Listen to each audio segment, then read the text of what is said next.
नमस्कार सभी को मेरे चैनल में आप सभी का हार्दिक स्वागत एवं अभिनंदन है। आज मैं उपस्थित हूँ प्रसिद्ध कवित्री, छायावादी कवित्री एवं साहित्यकार महादेवी वर्मा की का संस्मरण लेकर। और यदि आपको मेरा कहानी सुनाना या अच्छा लगता हो, पहले तो आपको मेरे चैनल पर आने के लिए बहुत बहुत धन्यवाद। और यदि आपको मेरा कहानी सुनाना अच्छा लगता हो तो कृपया मेरे चैनल को सपोर्ट करिएगा और लाइक कमेंट करिए, अपने दोस्तों में शेयर करिए।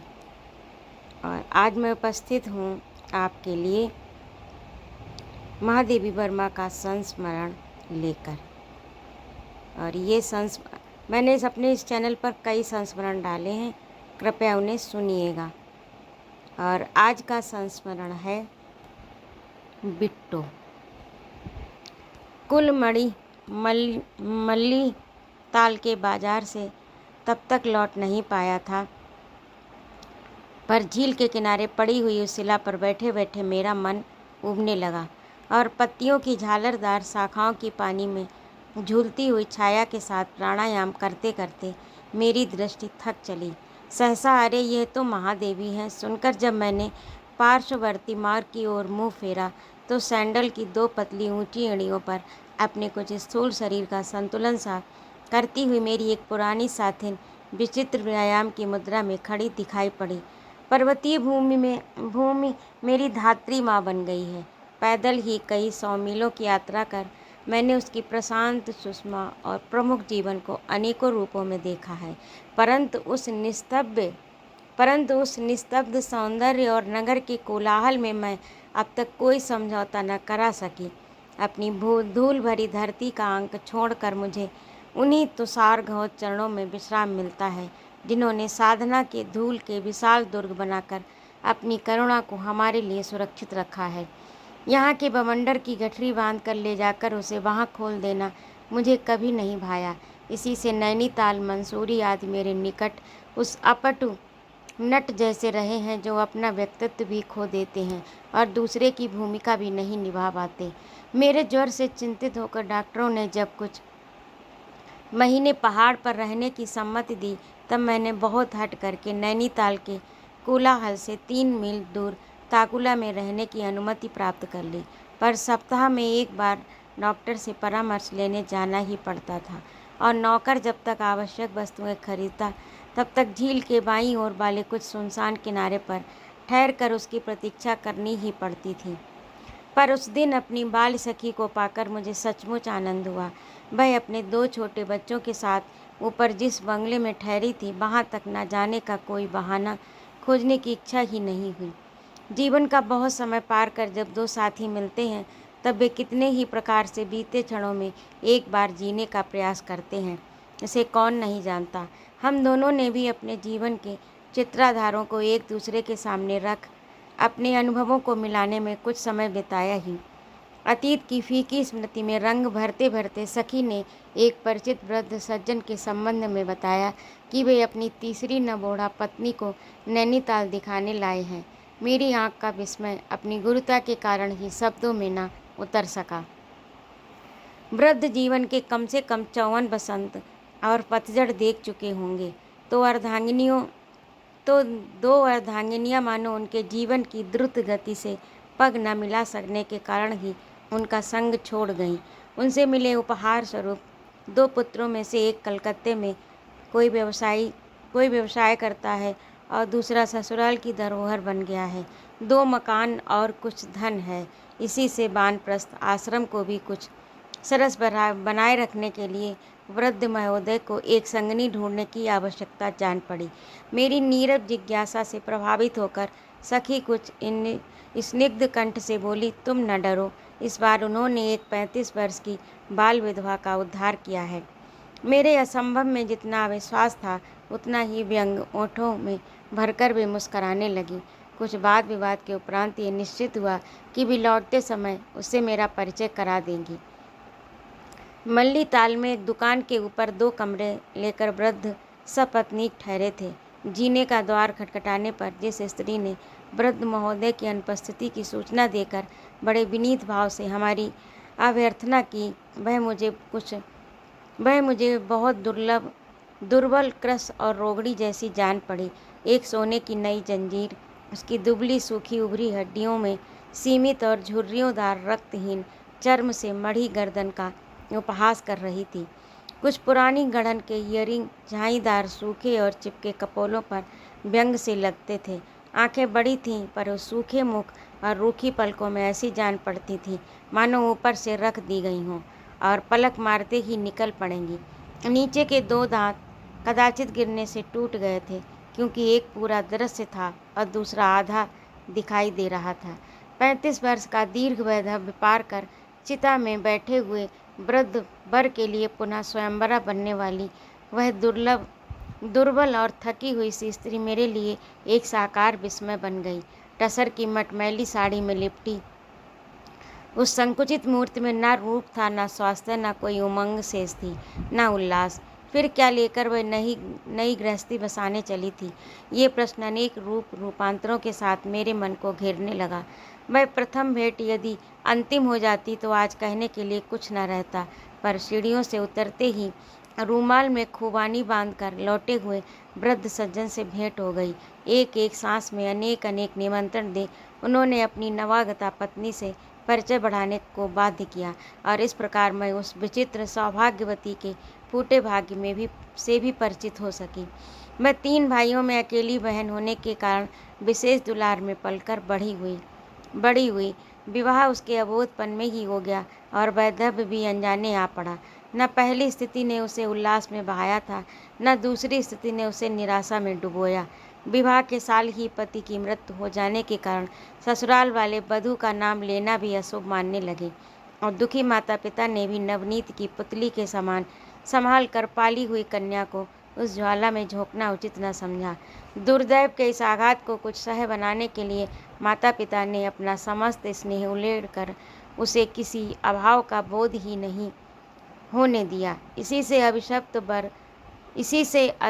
पर साप से अनजान किसी परी देश की राजकन्या के समान वह अपने आप में ही पूर्ण रहने लगी।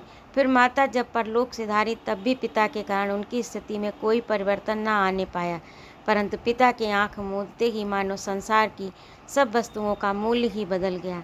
उस एकमात्र ढाल के नष्ट होते ही उस पर ऐसे असंख्य प्रहारों की वर्षा होने लगी, जिसकी उपस्थिति का ज्ञान होने के कारण ही बचाव के साधन भी उसे ज्ञात न थे। अब तक पति उसके निकट ऐसा ही था जैसा ईश्वर, जो हमारी इंद्रियों से परे भी हमारे हृदय की अचल श्रद्धा और अडिग विश्वास का आधार बना रहता है।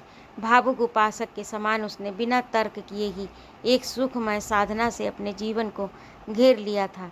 जब पहले भाभीियों ने पति की मृत्यु का दोष उसी को ठहराया और पड़ोसिनों ने उनके किसी अज्ञात अभाव को लक्ष्य कर व्यंग वर्षा की, तब उसका हृदय पीड़ा की अनुभूति के साथ वैसा ही चौंक पड़ा जैसे सोता हुआ व्यक्ति अंगारों के स्पर्श से जाग जाता है। फिर तब से उसके लिए नित्य नवीन मानसिक और शारीरिक यातनाओं का आविष्कार होने लगा। घर के नौकर चाकर कम कर दिए गए। पहले संकेत में, फिर स्पष्ट रूप से, अंत में आज्ञा के स्वर में उससे सब काम संभालने के लिए कहा जाने लगा। अनभ्यास से उत्पन्न भूलों के लिए भाभीियों के द्वारा कुछ विशेष पूजा भी मिलने लगी। उस पर किसी दिन उसका मन हाथों पर रहने वाली भाभियाँ कहती थीं, उसके भाई सतयुग के हैं, नहीं तो कौन एक निठल्ले व्यक्ति को बैठे बैठे खिला सकता है। यह स्वर तो उसके लिए एकदम नया था।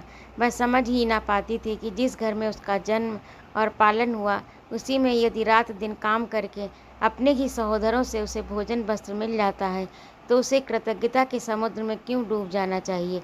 अकेले बड़े भाई ही नौकर थे। शेष दोनों भाई उसी जमीन जायदाद की देख रेख में लगे रहते थे जो उसके भी पिता की थी। धीरे धीरे जब वैसे विषाक्त वातावरण में उसका शरीर शिथिल हो चला, मन टूट गया, ज्वर रहने लगा, बेहोशी के दौरे आने लगे। किसी ने कहा क्षय का पूर्व लक्षण है, किसी ने बताया मृगी रोग है। रोग तो दोनों संक्रामक थे, अतः बेचारी भाभियाँ अपने कुटुंब की कल्याण की कामना से आकुल होने लगीं। परामर्श करके छोटे भाई के द्वारा उनके देवर को पत्र लिखवाया गया, परंतु वहाँ से उत्तर आया कि वे लोग उसे पहचानते ही नहीं जान पड़ता है किसी अनाचार के कारण वे उसे उन निर्दोषों के गले मरना चाहते हैं। यदि वे ऐसा करेंगे तो न्यायालय तो कहीं भाग नहीं गए हैं। निरुपाय होकर बड़ी भाभी ने स्नेह स्निग्ध कंठ से अपने पति महोदय से कहा, अब तो विधवा विवाह होने लगे हैं, बेचारी बिट्टो का विवाह कर दिया जाए तो कैसा हो। जिज्ञासु भाई ने जब बहन की इच्छा के संबंध में प्रश्न किया, तब भाभी ने ममता भरी वाणी में उनकी नासमझी की टीका करते हुए कहा, ऐसी इच्छा तो कोई निर्लज्ज लड़की भी नहीं प्रकट करती। बिट्टो तो लज्जा साकार है, परंतु विवाह न होने पर उसका घुट घुट कर मर जाना निश्चित है। जिस समाज में 64 वर्ष का व्यक्ति 14 वर्ष की पत्नी चाहता है, वहाँ 32 वर्ष की बिट्टो के लिए पुनर्विवाह की समस्या सुलझा लेना ठीक टेढ़ी खीर थी। उसके भाग्य में ही 150 वर्ष की पूर्ण आयु वाला कोई पुरुष न मिला। उसके भाग्य से ही 150 वर्ष की पूर्णायु वाला कोई पुरुष न मिला और उसके जन्म जन्मांतर के अखंड पुण्यकाल से 54 वर्ष के बाबा ने उसके उद्धार का बीड़ा उठाया। जब भाभी ने उसे ये सुखद समाचार सुनाया, तब पहले तो ये सत्य उसकी बड़ी बड़ी शून्य आँखों की दृष्टि को भेद कर हृदय तक पहुँच ही नहीं सका, और जब अनेक प्रयत्न करने पर पहुँचा तो उसका परिणाम विपरीत हुआ। बिट्टो ने बहुत करुण क्रंदन के साथ विवाह का विरोध किया, पर परोपकारियों का मार्ग न समुद्र रोक सकता है न पर्वत। किसी ने उसे भाई भतीजों की कल्याण कामना की आवश्यकता बताई, किसी ने रोग की संक्रामकता की और उसका ध्यान आकर्षित किया, किसी ने उसके जर्जर शरीर की अनुपयोगिता सिद्ध की, संभवतः वृद्ध वर को मृत्यु के निकट जानकर ही किसी ने उसके कल्याण की चिंता नहीं की। अंत में एक शुभ मुहूर्त में जलती हुई पर सूखी आंखों से बिट्टो ने पितृगृह की देहली को अंतिम प्रणाम करके धीर पदों से उस कई बार बसे उजड़े घर में प्रवेश किया, जहाँ उसके आगमन से अपना असहयोग प्रदर्शित करने के लिए एक प्राणी भी स्वागत के लिए उपस्थित नहीं था। यही उपसंहारहीन करुणा कथा बिट्टो ने मुझे अनेक खंडों में खंड खंड करके सुनाई। उसकी व्यथा अपनी गंभीरता के कारण ही दुर्बोध बन गई थी। हमारे यहाँ का पुरुष उसे ठीक रूप में किस अंश तक समझ सकेगा, ये कहना कठिन है। पुरुष बेचारे की उग्र तपस्या और अखंड साधना स्त्री के द्वारा प्रायः भंग होती रही है। इसी से उसने इस मायाविनी जाति के स्वभाव की व्याख्या करने के लिए पोथे रच डाले हैं। स्त्री जब किसी साधना को अपना स्वभाव और किसी सत्य को अपनी आत्मा बना लेती है, तब पुरुष उसके लिए न महत्व का विषय रह जाता है, न भय का कारण। इस सत्य को सत्य मान लेना पुरुष के लिए कभी संभव नहीं हो सका। अपनी पराजय को बलात्जय का नाम देने के लिए ही संभवतः वह अनेक विषम परिस्थितियों और संकीर्ण सामाजिक धार्मिक बंधनों में उसे बांधने का प्रयास करता रहता है। साधारण रूप से वैभव के साधन ही नहीं, मुट्ठी भर अन्न भी स्त्री के संपूर्ण जीवन में से भारी ठहरता है। फिर भी स्त्री को हारा हुआ मेरा मन कैसे स्वीकार करे, जब तक उसके परिस्थितियों से चूर चूर हृदय में भी आलोक की लौ जल रही है। महीयसी बिट्टो को तो एक दिन बस में बैठाकर विदा देनी ही पड़ी, पर उसकी कहानी मेरे हृदय के कोने में बस सी गई। इसी से कभी उन्हीं सखी महोदया को लिखकर उसके संबंध में पूछना ही पड़ जाता है। आज प्रायः 4 वर्ष के बाद उसके संबंध में एक असाधारण समाचार मिला। सखी ने लिखा है कि वृद्ध विषम ज्वर से पीड़ित होकर अंतिम घड़ियां गिन रहे हैं। बहुएं तो नहीं, पर दोनों पुत्रों ने आकर मकान, रुपया आदि अपनी धरोहर संभालने का पुण्य अनुष्ठान आरंभ कर दिया है। सुपुत्रों को यह तीसरी विमाता फूटी आंख नहीं सुहाती, अतः वह बेचारी बिट्टो का भविष्य पहले से अधिक अंधकारमय है। मन में आ रहा है कि मंद बुद्धि सखी को एक लंबा चौड़ा व्याख्यान लिख डालूं। मनु महाराज जो कहे गए हैं उसे असत्य प्रमाणित कर कुंभी पाक में विहार करने की इच्छा न हो तो ये कहना ही पड़ेगा कि बिट्टो तीसरे विवाह की इच्छा को हृदय के किसी निभृत कोने में छिपाए हुए है और उसके उद्धार के लिए निरंतर कटिबद्ध। वृद्ध परोपकारियों की इस पूर्ण भूमि में और विशेषकर इस जागृत युग में कमी नहीं हो सकती, फिर इतने विलाप कलाप की क्या आवश्यकता है। तो ये था आज का अंश। आपको कैसा लगा कमेंट कर अवश्य बताइएगा और मेरे चैनल को कृपया सब्सक्राइब भी कीजिएगा। सुनने के लिए बहुत बहुत आभार एवं धन्यवाद। जय माँ भारती।